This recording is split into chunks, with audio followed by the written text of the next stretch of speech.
Good morning and welcome to 5 Before the Bell, TheStreet.com's daily market preview and global market update right here from the central London studios of Core TV. I'm Martin Baccardax.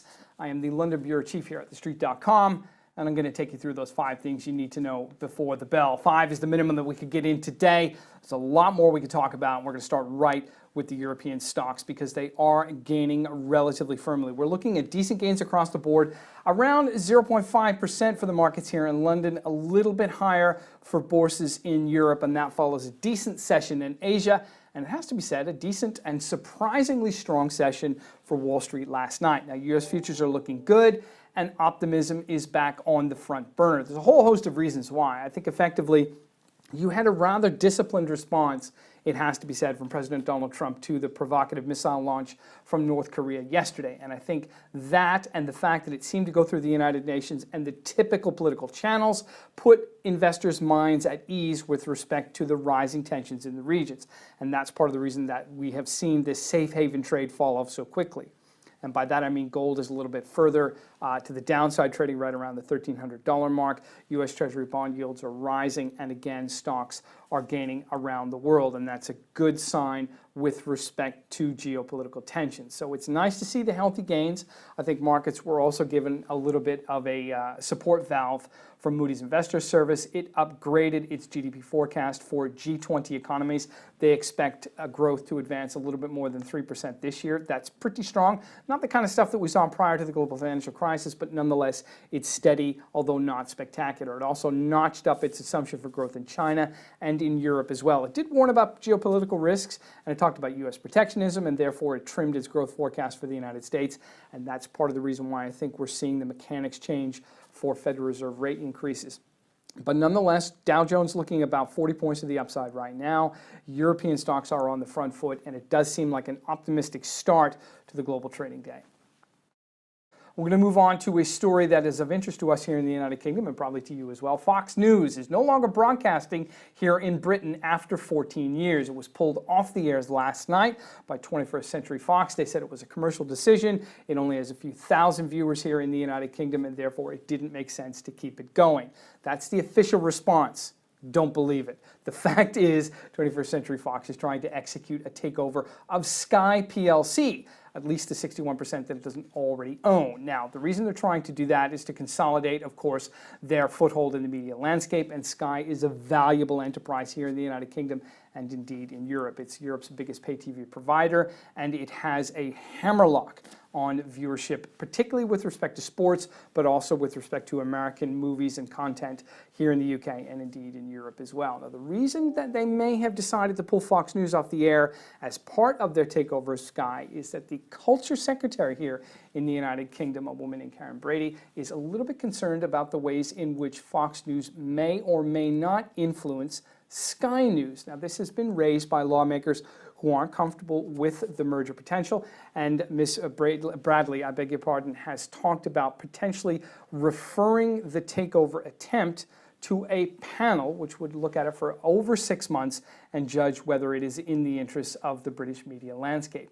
Now, we don't know exactly when or if this will happen, or even if it does, that the merger will be rejected. But it is interesting that this concession, however tacit, is being proffered to the UK government at the time that they are looking at the merger potential. Now, the Fox News, of course, as we know, has its reputation in the United States. I don't necessarily want to get into that. There are some people who enjoy its coverage, there are others who find it not to their liking. But I think the fact that 21st Century Fox is able to make a move like this as the government is probing the takeover is significant indeed. But it's also worth remembering that the takeover approach is probably not being accepted by investors either. The stock for Sky plc has traded firmly south of the takeover bid, and therefore I think investors aren't buying it either. So it's a wonder. We have to wonder whether this concession will indeed be enough to bring investors on board, let alone bring UK lawmakers on board, who seem to be increasingly skeptical about the influence that the Murdoch family plays in the UK media landscape. They own the Sun newspaper, the most read here in the United Kingdom. They own the Sunday Times, and they own the Times newspaper as well, alongside their holdings in Sky plc. So we'll have to see how this develops. Sky stock is a little bit higher today, but again, still south of the 1075 bid that is worth about 15 billion US dollars at the moment. So we'll have to see exactly how it develops, but it's an interesting story nonetheless to see the end of Fox News here in the United Kingdom after 14 years of broadcast. Okay, we're going to move on and talk about gas prices in the United States because they are set to rise relatively significantly in the weeks ahead. Tropical storm Harvey, which was a hurricane when it hit land a couple of days ago in Texas and Louisiana, has shuttered about 20% of American refining capacity over the last couple of days as a result of not only the Category 4 winds when the storm hit land, but also the torrential, and it has to be said, unprecedented flooding in and around the Houston region. This is the heart of the petrochemicals industry in the United States, and therefore the impact is of no surprise, but it's certainly going to have implications for gas prices. We've seen them now at an average in the United States of about $2.41. That's according to GasBuddy.com, which is a comparison price website, and is usually pretty accurate. That's up about 10% from 10 cents, I beg your pardon, from last week, and it's significantly higher than the same time last year. They anticipate in some metropolitan areas the prices could get up to $2.70 a gallon relatively quickly, and there are estimations that prices could rise as much as $1 a gallon going into September. But the fact is they may not stay there for very long. I think part of the reason why you have this concern is that refining capacity is down. That is, of course, inarguable. But the fact is that the path of the storm actually bypassed a lot of drilling operations in and around the Gulf region, and there are over 730 of those installations in place already as a result of increased U.S. production. So the fact is that crude production continues apace, and therefore crude supplies are probably going to continue to rise, and they have already swollen to levels that are near record highs and have only been dissipating over the last 3 or 4 months. And also, of course, the devastation that we're seeing as a result of Harvey is probably going to result in what we call demand destruction. And therefore, there isn't going to be quite the same kind of gasoline demand as a result of that as there has been in the past. And of course, summer driving season is coming to a halt as well as we move into September. So analysts don't believe that these gas price increases are going to last into the autumn. And that's probably good news for all of us as we go out and start to spend into the peak of the retail season, into Thanksgiving and into Christmas. But definitely watch in the short term, but don't be too concerned in the long term, because if we do get to the $2.70, $2.80, or even $3 a gallon mark, it's going to come back relatively quickly as producers continue to pump crude, and that crude continues to get into the marketplace as they clean up from Tropical Storm Harvey accelerates into the weeks ahead.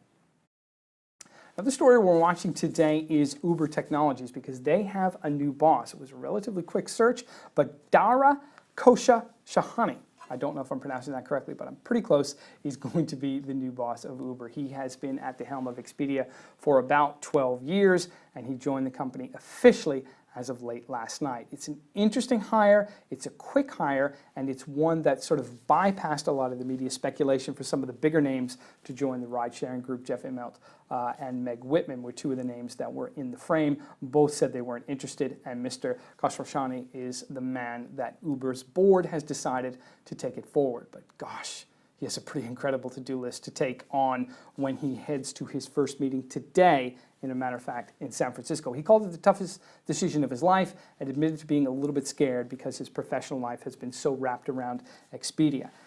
There's a Department of Justice investigation into allegations of bribery in and around Uber, which has to be manipulated at the moment by the new CEO. The company said they're only in the preliminary stage. They didn't want to talk about it too much, but it's nonetheless out there. Of course, there's also allegations that the company has been using certain devices to avoid U.S. authorities with respect to the driving, with respect to drivers around the United States. There's also the toxic corporate culture, which is part of the reason that the company is looking for a CEO anyway, because it led to the ouster of the founder and former CEO, Mr. Kalanick, only a couple of months ago. The headlines that are surrounding the company are also significant, and it has to be said, so are the economic challenges. Only today, Toyota Motor Corp, which is the biggest car maker in the world, decided to put a funding round into a company called Grab, which is a ride-sharing group based in Singapore, which has a significant market share in the Asia region, which is growing incredibly rapidly. Now, Grab has about $2.5 billion worth of financing from people like SoftBank, people like Toyota, and other significant investors in the region. And they have decided, it seems, to plow their money into Grab instead of Uber. And Uber is actually retreating from some international markets as a result of the missteps that the company had under Mr. Kalinick. So I do think that this is significant, and it comes at a very sensitive time for Uber. Now, a lot of people say that we talk about Uber too often, and I wouldn't necessarily disagree with that. But what I would say to you is this. The company itself is probably worth around $7 billion US. And last year alone, it booked about $20 billion in driver revenue. And this is a company that hasn't existed for that long. And to have this kind of value, to have this kind of market implication, and to have this kind of grip, if you will, over the investor community is significant enough in and of itself. So I think that's part of the reason that we are talking about it to such a degree. I would agree to some extent we are talking about it a little bit too much, and the company has gained traction in the media that is above and beyond its influence in the space. But this is a space in the self-driving car area, and of course the transportation sector, and indeed more tangentially the energy sector, which demands the kind of attention that we are giving it. So I do think it might be a little bit over the top at times, but nonetheless it's a compelling enough story for us to pay attention to. We're going to move on to Wall Street because we are looking at a little bit of a stronger open. I'm going to check futures prices right now, and they are anticipating a 40-point gain for the Dow Jones Industrial Average, about 2.5 to 2.6 points for the S&P 500, and the NASDAQ going to gain about 12 to 13 points. This is an interesting development because we are seeing futures fade just a little bit, even though European stocks are relatively strong.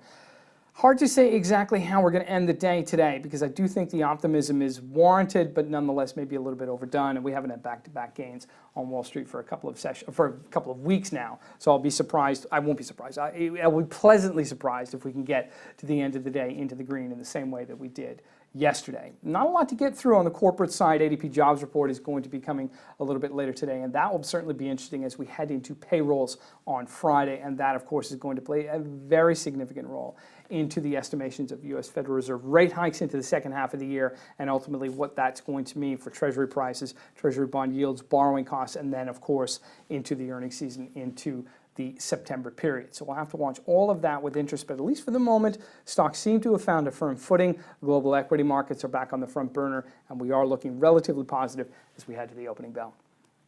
That's it from me here in central London at 5 before the bell. I'll leave you to it. Good luck out there. Thanks for watching, and we'll see you tomorrow.